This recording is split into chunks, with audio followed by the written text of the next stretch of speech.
Somos Iglesia. La Iglesia es el nuevo pueblo de Dios, llamado a ser la luz del mundo y la sal de la tierra. En los vibrantes y vertiginosos tiempos de cambio que vivimos, los bautizados somos los testigos de la vida nueva, de justicia, de unidad y de paz que Cristo nos propone, por la fuerza de la fe luminosa, la esperanza inquebrantable y la caridad ardiente. La Iglesia Católica, cuerpo vivo de Cristo, nos señala la única opción por la verdad y nos presenta el ideal existencial más alto, Jesucristo, modelo de verdadera humanidad y camino seguro de salvación y de vida eterna. Tú eres Pedro, y sobre esta piedra edificaré mi iglesia, y el poder del mal no triunfará sobre ella. Somos Iglesia.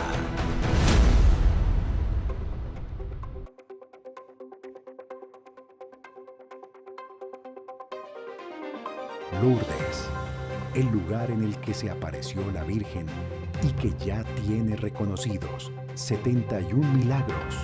Jornada Mundial del Enfermo. Para los cristianos, el enfermo es Cristo. Ramón Tallaj, hay que recuperar la dimensión humana en la relación con el enfermo. Enfermos de Huntington cuentan cómo es sufrir esta enfermedad rara. Los que se mueven para ayudar a familias cuyos hijos tienen cáncer. San Luis Gonzaga, el joven que murió ayudando a enfermos de peste en Roma. Un amable saludo para todos ustedes. Aquí estamos el padre Carlos Yepes y yo para presentarles el segundo especial de este año 2026, adelantándonos a la Jornada Mundial del Enfermo que se celebrará el próximo 11 de febrero, que es el día de Nuestra Señora de Lourdes. Así que bienvenidos, hoy vamos a hablar sobre los enfermos. Padre Carlos, ¿cómo está usted? Miriam, con mucha expectativa para grabar este programa y presentarlo con todos, porque yo creo que este misterio de la enfermedad y del dolor es una realidad universal que nos toca a todos, y de verdad que creo que es un programa que promete darnos muchas luces, mucha claridad sobre lo que es el misterio del sufrimiento. A propósito de que Jesús nos dice, he venido a sanar a los enfermos. Y uno dice, pero seguimos viendo la enfermedad y el dolor en el mundo.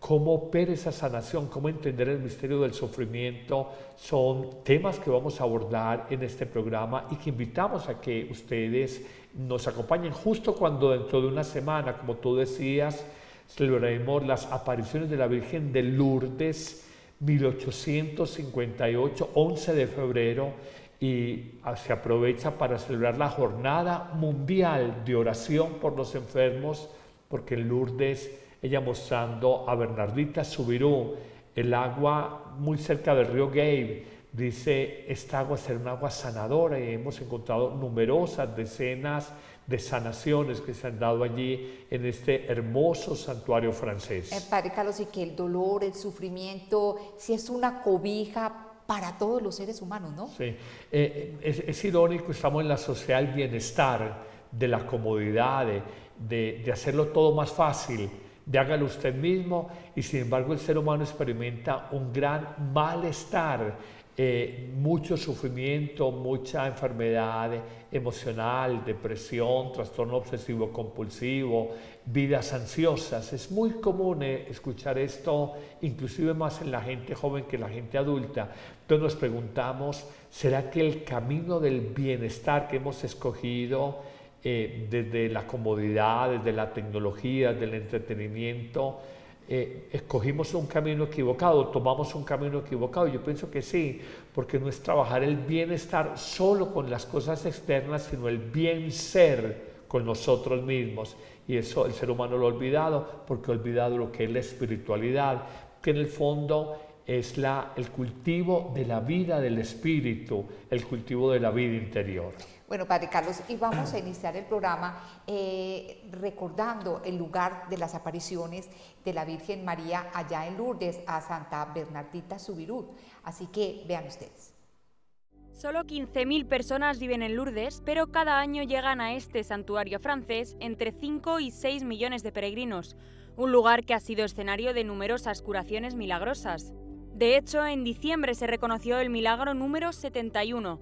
Le sucedió en 1923 a un veterano británico de la Primera Guerra Mundial, que se curó sin explicación de paraplegia y otras heridas de guerra.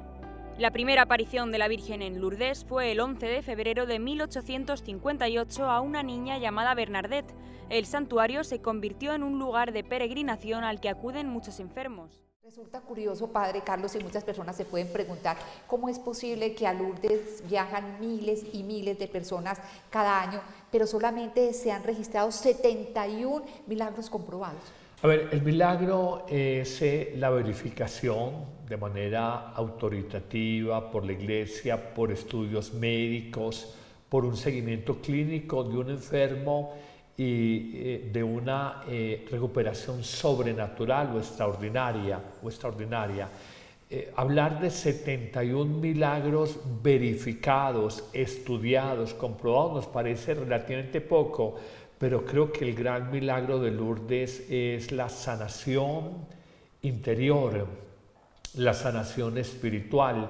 Muchísimas personas, en lo que para mí es tal vez uno de los santuarios más lindos de Europa, porque los franceses son muy estéticos, de mucho gusto en todo. Es un santuario bellísimo allí muy cerca de los Pirineos, en el sur de Francia. La mayor sanación es la sanación interior de miles de personas que van a la Eucaristía, a hacer confesión general de toda su vida y encontrar en la Virgen una intercesión poderosa. Mucha gente se ha encontrado otra vez con Dios a partir de una visita a Lourdes. En distintas peregrinaciones que he tenido la alegría de acompañar, a Lourdes uno encuentra cristianos católicos, cristianos no católicos, musulmanes que quieren a María, hinduistas y budistas que van allá porque dicen: sabemos de la Virgen que es la gran intercesora y venimos aquí a buscar esa sanación. Repito, no solamente biológica, verificada, clínica, estudiada, probada, sino la sanación espiritual, que a veces es un poquito más discreta, pero no por ello menos profunda. Es decir, es personas que de pronto no encontraron el milagro que buscaban, la sanación que esperaban, pero que finalmente vuelven a sus casas con una idea distinta del dolor. Sí, cuando Jesús sanaba, la gente se impresionaba mucho del tullido. Recordamos en Hechos de los Apóstoles, bueno, ya no fue Jesús, fue Pedro y Juan. Cuando sana el paralítico, eso hizo historia en la iglesia naciente. Como en Jesús, bueno, hizo historia la multiplicación de los panes y los peces, la sanación del leproso, del paralítico, del ciego, del sordomudo. El milagro por vencer la ley de la naturaleza es muy espectacular, es muy taquillero, perdóname la expresión, muy taquillero, pero el gran milagro es la sanación interior, repito, el perdón de los pecados, el recuperar la fe, el volver a Dios, y eso lo ha hecho de maravilla el santuario de Lourdes. A propósito, que dentro de una semana celebramos un aniversario más de las apariciones, 11 de febrero, año 1858. Padre, hay muchas personas que dudan de que Dios está actuando constantemente en el mundo, de que siguen operándose los milagros y demás, pero alguien decía que algo peor que dudar de la bondad del Señor y del amor del Señor es creer que el Señor puede hacer el mal a alguna persona. Sí. A ver, lo primero, si una persona duda, el problema no es de Dios, el problema es de la persona. Dios no deja de ser Dios, no deja de ser el justo, el bueno, el bondadoso, el verdadero, el bello, el omnipotente, el omnipresente, el omnisapiente. Porque una persona dude, el problema no es de Dios, Dios no se afecta, y algunos yo soy ateo y alardea, eso no. Pero también es una imagen distorsionada, es una caricatura de Dios cuando se ve el misterio del dolor físico por enfermedad o del sufrimiento interior, emocional, afectivo, si lo vemos como un castigo de Dios, es una caricatura. Job, que es el gran libro del Antiguo Testamento que busca hacer una aproximación y descifrar el misterio del sufrimiento, tuvo en Sofar, Bildad y Elifaz 3 amigos, entre comillas amigos. Tuvo como tentaciones porque decían, si esto te ocurre, Job, es porque no has obrado bien, porque Dios te está castigando. Él dijo, no, yo he sido un hombre justo, yo he obrado bien, Dios no me puede estar castigando, decía Job. Y yo creo que esto es completamente cierto. Nosotros no podemos mirar la enfermedad como castigo de Dios. Tal vez decimos, no estamos bendecidos por Dios. Dios nos hizo así, la creación, como organismos biológicos, todos estamos sometidos a la realidad del sufrimiento, del deterioro de órganos, de sistemas, de fallas, de enfermedades conocidas, enfermedades desconocidas o de origen desconocido, o huérfanas, de enfermedades progresivas, degenerativas.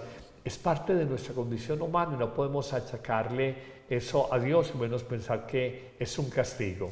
Durante la pandemia, por allá en el año 2021, había un sacerdote en Roma que pasaba por las calles con un Cristo y las personas sentían esperanza, se sentían como ilusión de que todo lo que estaba pasando iba pues a quedar atrás.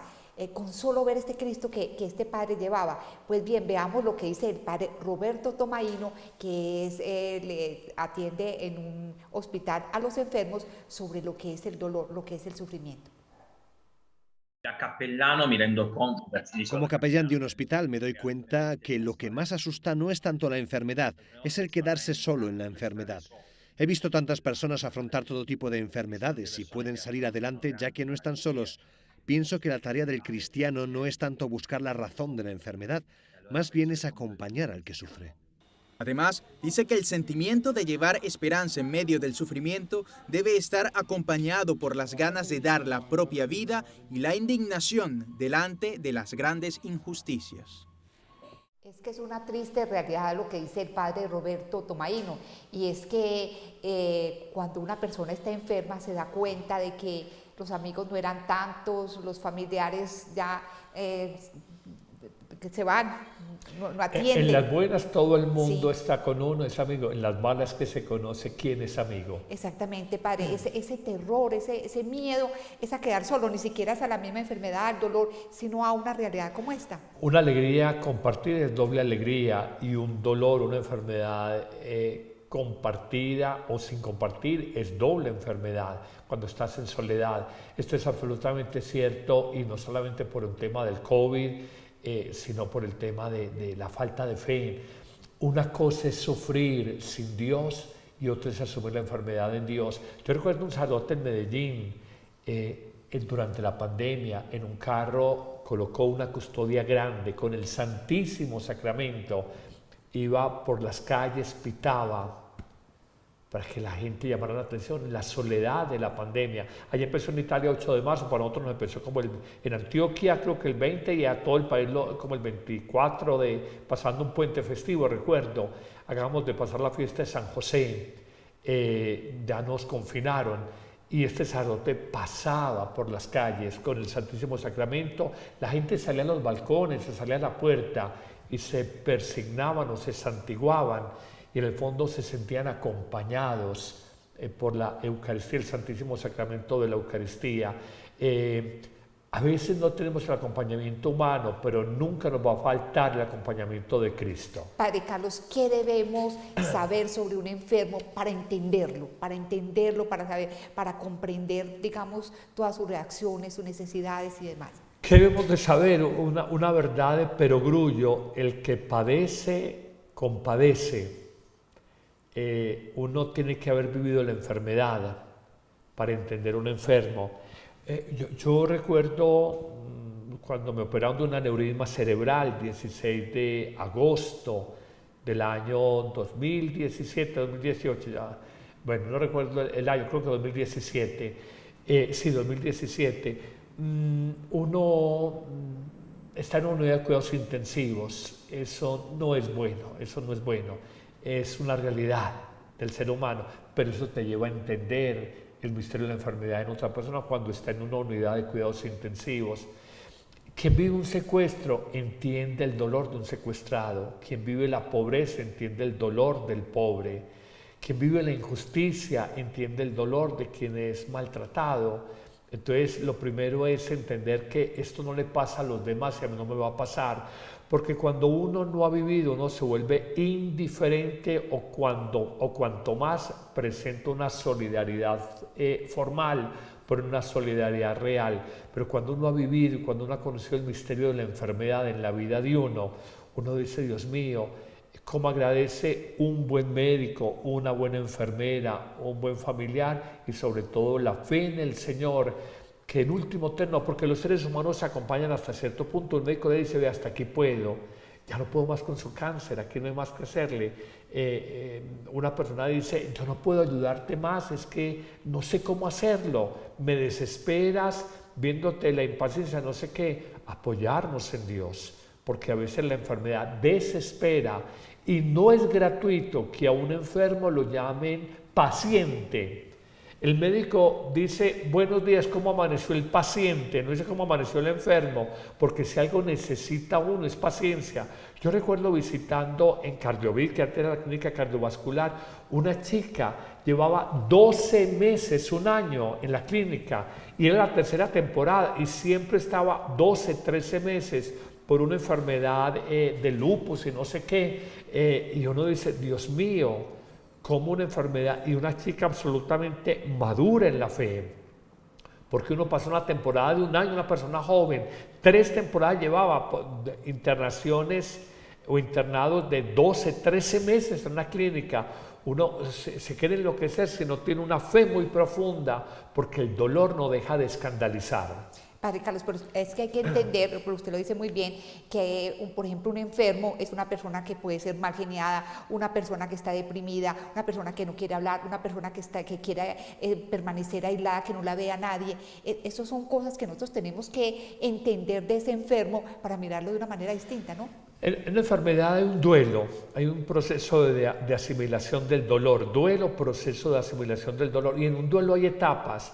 La primera, negación, yo no tengo este cáncer, quiero ir a un segundo concepto médico, un tercer concepto médico, negación. Segundo, rabia, frustración, pero ¿por qué a mí si yo he sido buena persona? ¿Pero por qué me está pasando esto? Rabia. Tercero, negociación. Señor, yo vuelvo a la misa si me quitas el cáncer. Yo voy a misa todos los días, yo hago el rosario, yo hago obras de caridad, yo de la plática que tengo doy a los pobres. Primero, negación. Segundo, rabia, frustración, dolor. Tercero, negociación. Cuarto, aceptación con paz. Aceptación con paz de una realidad, yo no la puedo cambiar. Y quinto, reorientación de un nuevo proyecto de vida. Me toca manejar esta enfermedad. Alguien, hoy que es tan común un agente positivo con VIH, no, tienes que asumir los retrovirales, te van a ayudar. Y yo le digo mucho a la gente, conozco, se muere más fácil la gente sana que la gente con VIH después de que se tomen los retrovirales y se cuide de pronto de los vientos, la gripa, no sé qué, se muere uno más fácil que la gente que es positiva. Entonces es aprender a reorientar tu proyecto de vida y aceptar, vivo con esta incomodidad de la columna vertebral, vivo con este tema de tensión arterial, vivo con este problema de azúcar, y reorientar la vida. No se escandaliza, pero si uno tiene una fe religiosa, maneja mucho mejor el tema del dolor. De lo contrario, lo que hace la gente hoy, me da dolor, mátenme, suicidio asistido, eutanasia, yo no quiero vivir. Yo no me imagino a Jesús diciéndole, Pedro, vivir en la crucifixión. ¿Sabes qué, Pedro? Esa espada no es para quitarle la oreja al ayudante del sumo sacerdote, a Malco. No, ¿sabes qué? Esa espada, practicame la eutanasia. Esto no lo dijo Jesús. La gente hoy quiere vivir sabroso, pero no quiere saber de sufrimientos. El sufrimiento es connatural al ser humano. Padre Carlos, se dice que el enfermo enferma, es decir, las familias donde hay un enfermo generalmente están deprimidas, están ansiosas, bueno, tienen una cantidad de cosas. ¿Qué nos dice Cristo para atender a los enfermos? Sí, a ver, la enfermedad no es solamente para el enfermo, sino para la familia. Sí. Y la primera regla de oro para los que nos ven que son cuidadores de enfermos, el cuidador del enfermo no se puede enfermar, porque ya van a ser 2 enfermos. O sea, tiene que aprender a manejar el dolor, procesos emocionales, porque a veces dicen, siento impotencia, siento sufrimiento, yo no puedo más con este peso existencial. Hay que aprender a manejarlo y pedirle a Dios la gracia, porque a veces hay más sufrimiento en el acompañante del enfermo que con el mismo enfermo.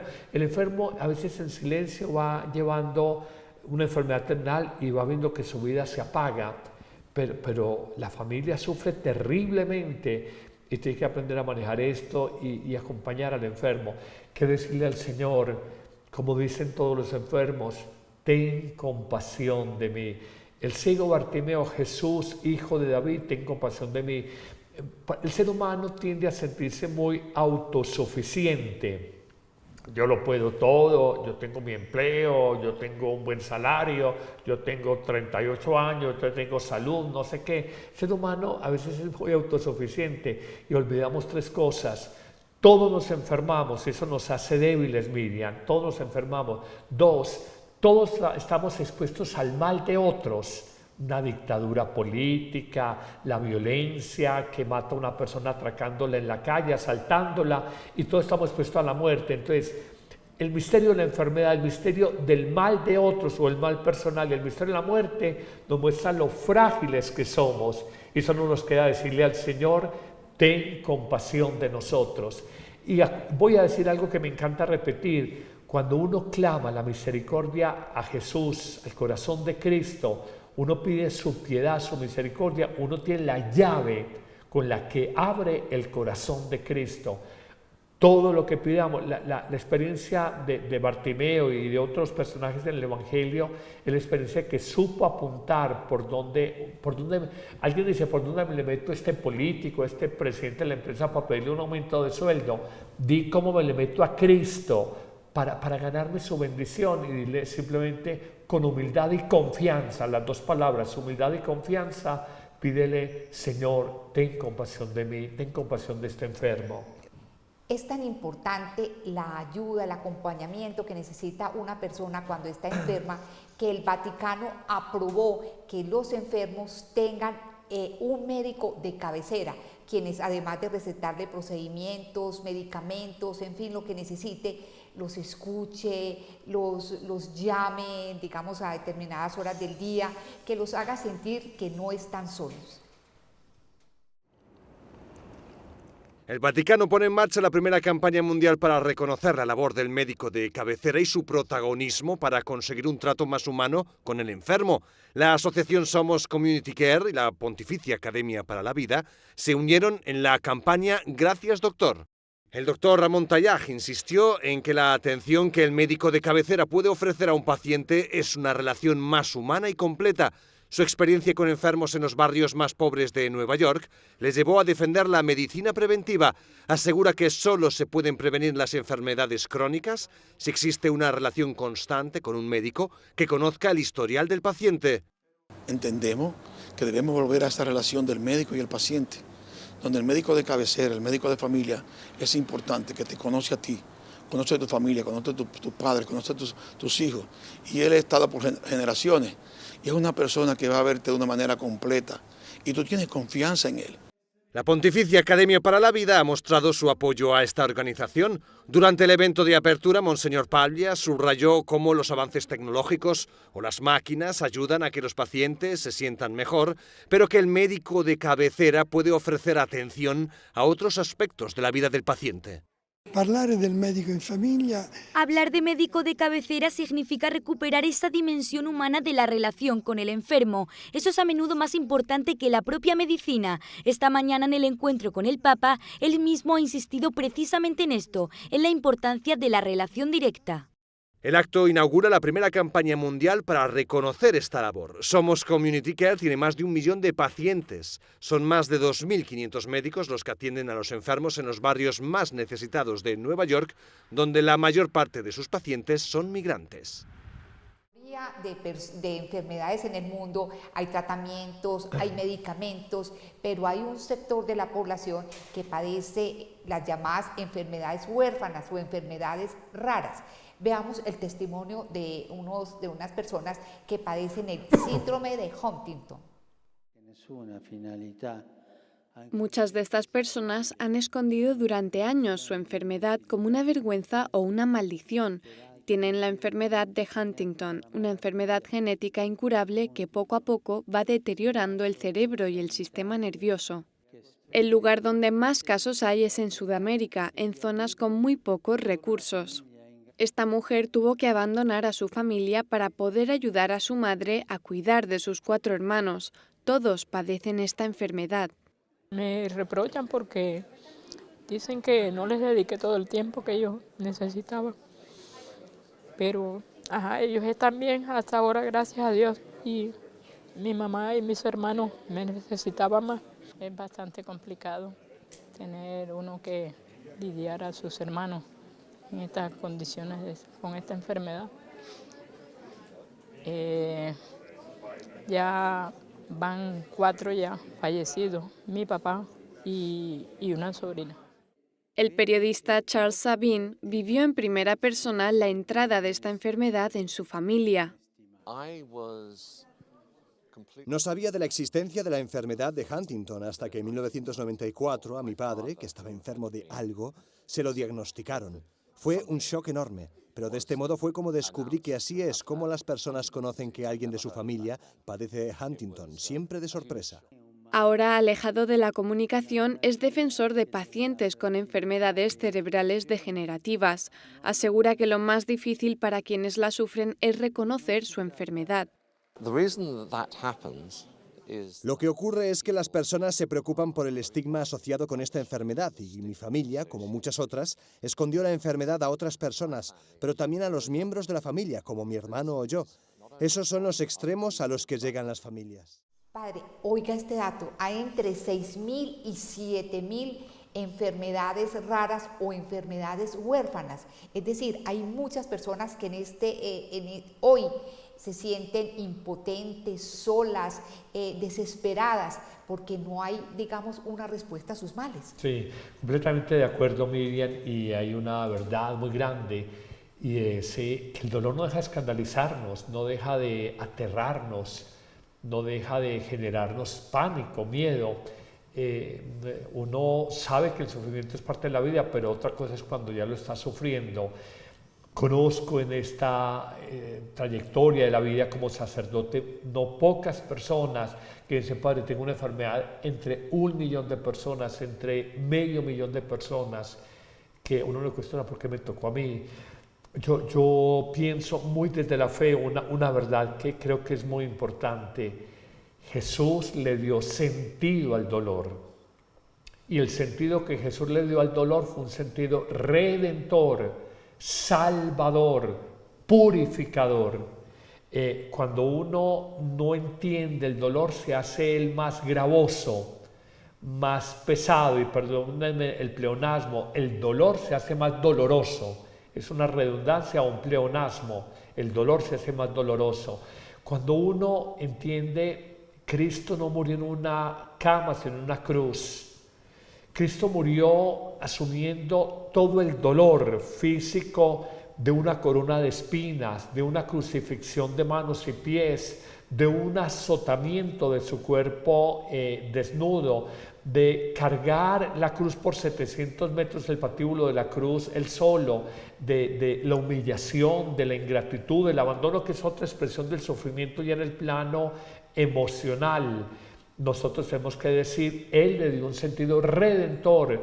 Nos dirá el profeta Isaías, por sus llagas, por sus heridas hemos sido sanados, y le dio una dimensión trascendente, purificadora, redentora, salvadora. Y yo le digo mucho a los enfermos, Padre, este dolor me cuesta mucho, le digo, ofrécelo primero como expiación por tus pecados, purificación por tu vida. 2, ofrécelo de manera redentora y asóciate a la misión redentora de Cristo, por tus hijos, por tu esposo, por esa persona que no te ha querido, por la conversión de mucha gente alejada de Dios, por la santificación de los sacerdotes, por la iglesia. Nunca olvidemos algo, Teresita del Niño Jesús es llamada patrona universal de las misiones, y ella nunca salió a misionar en el sentido material de la palabra. Ella estuvo siempre, permítame la expresión, encerrada en un convento desde los 15 años hasta que murió a los 24, allá en Lisieux, Francia. Pero la iglesia entendió que su dolor, el de su enfermedad, el de la misma convivencia, todo lo ofreció amorosamente a Cristo, y que su dolor, su sufrimiento tiene un valor redentor, y lo ofreció por los misioneros del mundo entero, por los sacerdotes misioneros del mundo entero. Entonces esto tiene un valor supremo. Hay que sobrenaturalizar el dolor, darle la mirada de Dios, porque si no uno se aterra, se espanta y uno dice: yo quiero que me maten, el suicidio, la eutanasia, o que me maten. Yo no quiero asumir esto porque no entendemos cuál es el sentido del dolor en la vida. Padre Carlos, ¿cómo orar, cómo permanecer unidos a Dios en medio de un gran dolor, en medio de un sufrimiento así terrible? Porque yo le digo, Padre Carlos, yo he tenido, por ejemplo, un dolor de cabeza, o he tenido malestares en que uno es apático a lo religioso, uno no quiere nada, no quiere no dormir, aislarse, en fin. ¿Usted qué dice? Esto no es fácil, Miriam, esto no es fácil. Es más fácil predicarlo o hablarlo que vivirlo. Cuando uno siente el peso del malestar, cuando uno pierde el bien precioso de la salud, la vida pierde su calidad, pierde a veces su sentido. Se necesita, reitero, una fe grande, una mirada sobrenatural para entender el sufrimiento. De hecho, hay algo que el mundo de hoy no entiende para nada y le parece la mayor locura. Hay almas martiriales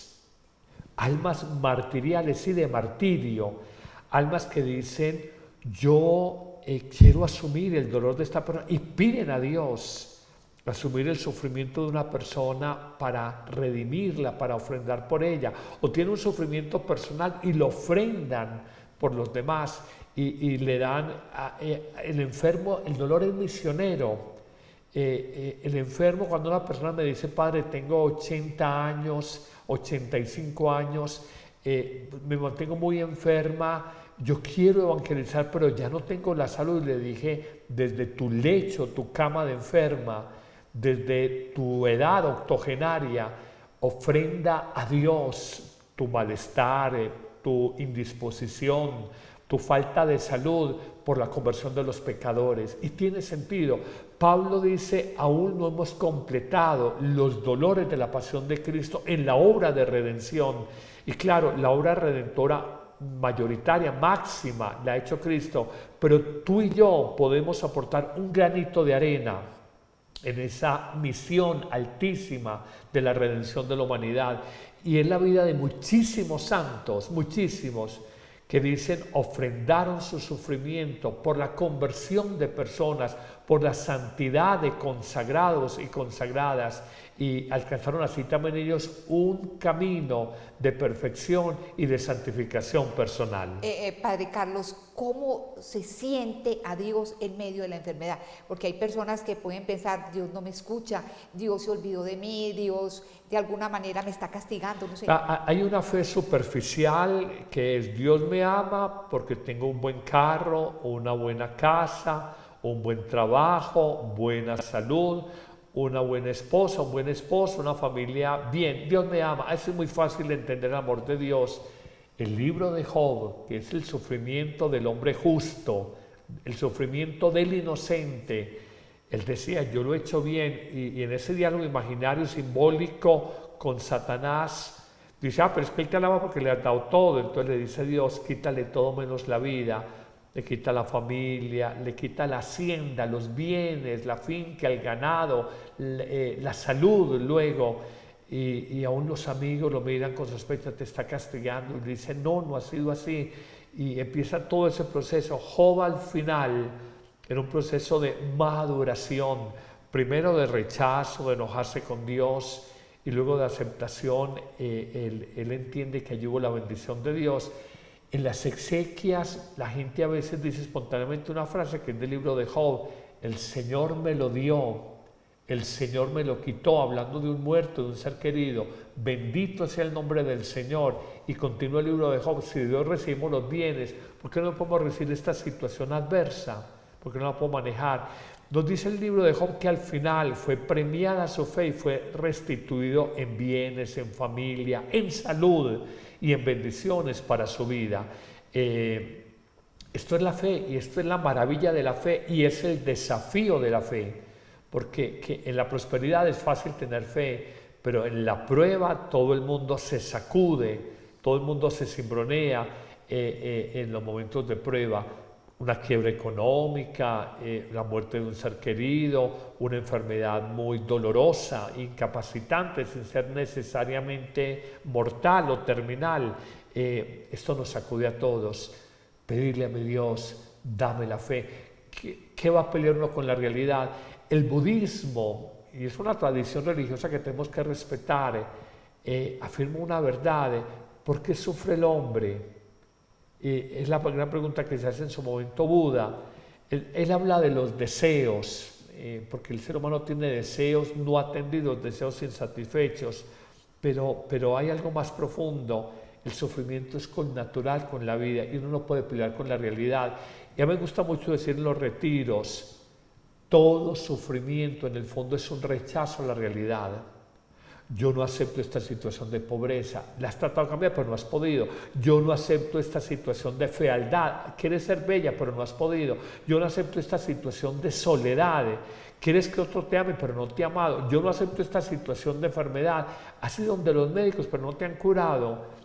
Uno pelear con la realidad es incrementar los umbrales de dolor, de sufrimiento en la vida. Bueno, una de las formas en que Dios se manifiesta con el enfermo, con esa persona que está de pronto postrada en una cama, es a través de las personas, de sus seres queridos, de los médicos, de asociaciones como la que vamos a ver a continuación, que ayuda a las familias que tienen hijos con cáncer. El cáncer infantil es una tragedia que afecta no solo a los niños, sino también a sus amigos, seres queridos y familias enteras. Durante las 3 últimas décadas, una organización llamada Peter Pan proporciona alojamiento gratuito a familias de todo el mundo que viajan a Roma para recibir tratamiento contra el cáncer infantil. Peter Pan nace 30 años. Esta asociación nació hace 30 años gracias a un grupo de padres con hijos enfermos de cáncer. Entre ellos estaban 2 mamás, Jan y Marisa, que siguen ayudando. La cuestión es que decidieron ayudar a estos padres cuyos hijos estaban en la misma situación. Y hoy conseguimos ofrecer a estas familias no solo un techo, sino una acogida seria, de verdad, en una casa con todos los servicios a su disposición. Muchas de estas familias tienen a sus hijos en el Bambino Gesù, el tradicionalmente conocido como Hospital del Papa. Ahí han desarrollado muchos tratamientos para tratar de curar a los niños afectados. El Bambino Gesù es un centro de excelencia. El Bambino Gesù es un centro de excelencia en pediatría en Italia y en Europa, y también en hematología, por lo que viene gente de varias regiones de Italia y del extranjero. Vienen aquí porque saben que pueden ofrecer lo mejor a sus hijos. La asociación Peter Pan tiene varias casas en Roma donde los pequeños que deben permanecer durante mucho tiempo puedan tener un espacio más relajado donde jugar que un hospital. Además de un techo bajo el que cobijarse, la organización ofrece a familias apoyo psicológico, asesoramiento médico, traslados al hospital, clases de italiano y asistencia burocrática. Más de 200 voluntarios hacen realidad esta misión para ayudar a las numerosas familias que se enfrentan a esta situación, como Antonella, a cuya hija le diagnosticaron cáncer. A mi hija le detectaron un neuroblastoma hace 2 años. Desde entonces estamos aquí. La situación ha mejorado, pero tuvo que someterse a 3 operaciones. Gracias a Dios parece que todo va bien y que estamos terminando el tratamiento. La asociación Peter Pan para nosotros es una familia, una casa. Cuando mi hija vuelve del hospital dice eso, que está en casa. Por eso su casa ahora está aquí. En las casas de la asociación, las familias tienen su propia habitación y baño, pero comparten también cocina y zonas comunes, lo que da lugar a un entorno comunitario que les permite apoyarse mutuamente. Cuando están aquí, las familias se apoyan mutuamente, viven juntas las mismas penas y pérdidas, quizá un tratamiento que no ha ido bien, también viven las alegrías, quizá una revisión o un tratamiento que termina, comparten los espacios e incluso cocinan y comen juntos.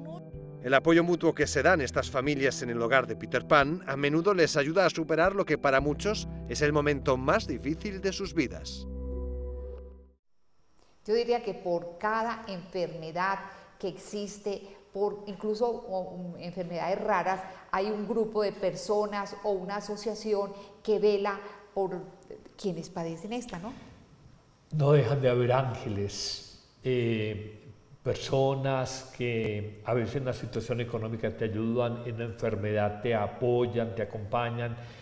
Qué bonito esto, y detrás de estas personas hay lo que la iglesia ha llamado cristianos anónimos. A veces profesan su fe de manera explícita y a veces se dicen no creyentes, pero obran como Cristo en el mundo. Entonces el Espíritu de Cristo actúa en ellos y los mueve a hacer el bien. Yo voy a contar esta anécdota. El médico que a mí me operó del aneurisma cerebral hace 8 o 9 años, él no era la persona más creyente, pero era un hombre profundamente humano. Hace unos 4 o 5 años me llamó y me dijo, sin ser muy creyente, padre, aplíqueme eso que le aplican a usted a los enfermos, la unción de los enfermos. Le dije, doctor, yo se lo aplico, pero se necesita fe. Él estaba muriendo de un tumor cerebral. Toda la vida operó tumores cerebrales y estaba muriendo de un tumor cerebral que él mismo se autodiagnosticó y luego comprobó con exámenes clínicos que era así. Voy un lunes en la tarde, el miércoles muere el médico que me operó el aneurisma cerebral. Yo, aunque él se dijera no creyente, siempre quedaré con una de gratitud muy grande por el médico que me volvió la vida, porque era una cirugía delicada, pero sobre todo por su profunda humanidad. Y yo sostengo, y se lo dije a su familia en su momento, les dije, aunque él no era un cristiano de fe explícita, era un cristiano de fe implícita, porque en su amor, su compromiso, su humanidad, su cercanía, su responsabilidad como científico de la medicina, hizo mucho bien a muchos pacientes. Y él me lo llegó a preguntar, me dijo, padre, si yo he ayudado a tantas personas a sanar y a operar tumores cerebrales, ¿por qué yo muero de un tumor cerebral? Y le dije, doctor, yo no le tengo respuesta frente a eso. La enfermedad es un misterio, pero sé que se lleva, y me dijo, yo por convicción quise ser un hombre bueno. Esos son cristianos anónimos, no reconocen de manera explícita la acción de Cristo, por ahí están trabajando en Fundación Peter Pan, allá en Bambino Gesù, Niño Jesús en Roma, que es el gran hospital pediátrico de Europa, dicen ellos. Hay muchas, como aquí en Colombia, hay muchos ángeles anónimos que nos acompañan en momentos de prueba y de dolor. Así es como explicarle a un niño el que esté pasando por una enfermedad dolorosa, el que esté pasando por un cáncer y que se le cayó todo el pelito, el que tenga que aislarse, el que no pueda salir a jugar. A ver, nosotros pensamos que no entienden, pero los niños son grandes maestros y a veces decirle, mira, Dios te quiere, y aún en esta situación, a veces lo entiende más un niño que un adulto. Yo recuerdo una persona con una situación muy difícil de la muerte de un ser querido. Le dije, aún en medio de todo, porque me dijo, no creo en Dios, no sé qué, le dije, aunque no creas en Dios, Él te quiere. Entonces me dijo, si ese es el amor de Dios, yo no quiero el amor de ese Señor. Me dijo esta persona que le había muerto un hijo concretamente. A veces los adultos tienen más reticencia. Un niño de una manera que uno no comprende, es más abierto a entender, Dios te ama, te espera en el cielo cuando es un niño terminal, con los brazos abiertos. Y el niño cree el relato, y desde una fe sencilla, y uno por eso entiende la expresión de Jesús, si no se hacen como niños, no entrarán al reino de los cielos. Hay que tener corazón de niño para uno abrirse a la sorpresa, al asombro, a la novedad y a la acción de Dios pasando por nuestra vida, aún en las situaciones más dolorosas. Padre Carlos, una de las obras de caridad nos dice que hay que visitar a los enfermos. Si vamos a cumplir con esta obra de caridad, ¿qué tendríamos que tener así como puntualmente en cuenta para que sea realmente un acompañamiento y no convertirnos en un obstáculo, no sé, algo que no es lo bueno? No siempre es fácil acompañar. A veces los seres humanos son imprudentes. Yo coloco ejemplos que me ha tocado en la vida sacerdotal. está en una velación, un velorio, llega alguien, ay, yo quiero ver a tu mamá muerta. Entonces pide que abran la tapa en la velación. Ay, pero como quedó de bonita, ay no, tu mamá quedó muy hermosa. Y yo digo, la muerte no es bonita. Pues lo único es en fe, es el encuentro con Dios, pero aquí en la tierra no es bonita. Yo digo, la gente es de una imprudencia y de una falta de tacto. ¿Cómo estás de flaco? ¿Cómo estás de...? Sí, ¿cómo estás de deteriorado? ¿Cómo estás de desmejorado? ¿Qué te ha pasado? A ver, el acompañamiento implica respeto por el dolor del otro, por su mal genio, por su agresividad a veces, por muchas cosas, porque es que el dolor del otro, no es mi dolor. Y yo no soy capaz de ponerme empáticamente en los zapatos del otro, en los pantalones del otro y sobre todo en el cuerpo del otro. No, pero es que te quejas mucho. Pues para mí esto yo lo viví, para mí no fue tan grave. Entonces le dirás, puede que tú tengas más fortaleza, en ti eres más... mi madre, por ejemplo, mi madre difícilmente se queja y cuando se queja, sé que está grave. Porque mi madre dice, qué pereza la gente que se está quejando, la gente hipocondríaca, que habla toda hora de enfermedades, qué pereza. Mi madre no se queja y uno le ve, puede estar, más le adivina a uno, estás indispuesta y ella disimula. Es saber respetar como el proceso de cada uno y saberlo entender. Es un misterio, pero es una sabiduría. Un misterio del dolor del otro y una sabiduría sabernos acercar de manera prudente, de manera efectiva al dolor del otro. A veces acompañar en el silencio, Yo recuerdo, tenía 20 años, cumplía 20 años de ordenado, un día muy bonito. Tenía un problema estomacal que me impidió totalmente la misa, no la pude celebrar. Bueno, la gente vino, se fue. Me acuerdo, mi madre se quedó en una tarde muy calurosa, se quedó allá en la casa cural. Le dije, mamá, andate para la casa, esta pieza bien caliente, yo estoy, entre y salga al baño, vaya tranquilo. Dijo, yo lo acompaño. En silencio, tejiendo alguna cosa, ahí me acompañó. ¿Qué hizo la Virgen María con Jesús? Lo miró, no gritó, ay Jesús, ¿qué te han hecho? Qué cosa tan horrible. Pero te aseguro, Miriam, y le aseguro a todos los que nos ven en redes, que la presencia silenciosa de María, que es un modelo de acompañamiento a un sufriente, fortaleció tremendamente a Jesús en un momento que en lo humano, por más que fuera Dios, era hombre, que en lo humano, todo esto que dicen, crucificado, la dificultad para respirar por la posición en la que estaba, la anémico que salió agua sangre de su costado, había una anemia, no comía desde la noche anterior, el cargar la cruz, la humillación pública, por la presencia de María fue una presencia consoladora, fortalecedora y esperanzadora. Para mí, María es un modelo de acompañante de una persona que sufre. Es que me he dado cuenta, por ejemplo, de personas que van a la habitación del enfermo y se ponen a orar. Él ahí orando lo considera muerto. O hacen una visita con risas, con chistes y la persona que no se aguanta, que no sabe qué hacer, cómo despedirlos. O está orando, ya prepárate, ya vas a partir. Y el momentico que yo todavía no me siento que voy a partir. Me entierran. A veces los seres humanos como eran imprudentes, pero a veces somos imprudentes. Hay que tener un profundo respeto por el dolor del otro. Bueno, y vamos a finalizar este programa con las historias que inspiran y habla de la historia de un santo y de un gran santo, San Luis Gonzaga, quien se contagió de la peste por ayudar a un enfermo. Esta es una de las obras del francés Pierre Legros. Se trata del fantástico relieve de la tumba de San Luis Gonzaga en la iglesia de San Ignacio de Loyola en Roma. El artista presenta al joven jesuita entre una corte de ángeles siendo coronado con una corona de flores. Él muere sin haber sido ordenado sacerdote, muere con 23 años en el año 1591 y es una especie de Carlo Acutis de la época por todo lo que impresionó a la juventud pese a su vida tan corta pero tan llena de sentido. Su ejemplo de servicio a los demás permanece vigente. Vivió una gran peste en Roma, un episodio que cobró la vida de varios papas. Tras renunciar al marquesado de Castiglione, se vuelca en el servicio a los demás, incluso en el momento más duro de la peste. En aquel momento él encontró a un apestado en la calle y él lo cargó sobre sus hombros y lo llevó hasta el hospital.